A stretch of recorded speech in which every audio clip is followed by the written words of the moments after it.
आजपासून नवरात्रीचे उपवास सुरू झालेले आहे आणि उपवासामध्ये काहीतरी चटपटीत खाण्याची इच्छा होते आणि कमी वेळात सुद्धा बनलं पाहिजे। चला तर मग आपण आज रेसिपीला सुरुवात करूया। तर या ठिकाणी मी अर्धी वाटी शेंगदाणे 5 ते 6 मिरच्या मिक्सरच्या जारमध्ये घातलेल्या आहेत। त्याला आपण थोडंसं ओबडधोबड मिक्सरमध्ये ग्राइंड करून घ्यायचं आहे अशा पद्धतीने। त्यानंतर इथे मी गॅसवर कढई ठेवली आहे गरम करायला। कढई गरम झाली, त्यामध्ये तेल घातलं, 2 ते 3 चमचे उपवासाचं तेल घातलं। त्यानंतर जे आपण शेंगदाणे आणि मिरचीचं जे वाटण काढलेलं आहे ते तेलामध्ये 1 मिनिटभर छान असं भाजून घ्यायचं आहे, कारण शेंगदाणे आपले पहिले भाजलेले आहेत त्यामुळे खूप नाही भाजायचं।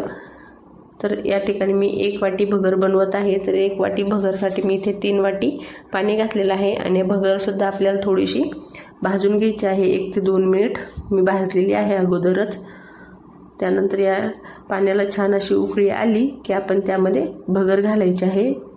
नॉर्मल उकळी आली की भगर घालून घ्यायची, खूप उकळतं पाणी नाही करायचं। त्यानंतर आपण त्याला व्यवस्थित असं मिक्स करून घ्यायचं आहे या पद्धतीने आणि शक्यतो भगर थोडी भाजूनच घ्यायची।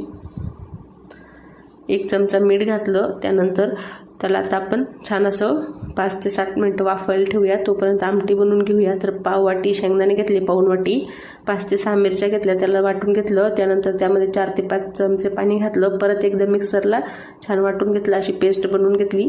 कढईमध्ये तेल घातलं, त्यानंतर हे वाटण सोडलं, छान असं परत व्यवस्थित 1 ते 2 मिनिट रोस्ट केलं। त्यानंतर 1 ग्लास पाणी घातलं, या पद्धतीने मिक्स करून घेतलं।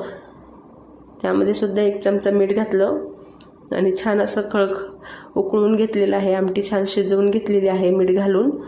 तर या पद्धतीने तुम्ही हवं तर आमटीमध्ये लिंबू साखर सुद्धा घालू शकता, छान आंबट गोड चवीसाठी। तर या पद्धतीने जी आहे आपली आमटी तयार आहे। इकडे भगर सुद्धा होत आहे। तुम्हाला जर माझी रेसिपी आवडली असेल तर लाईक शेअर सबस्क्राईब करा।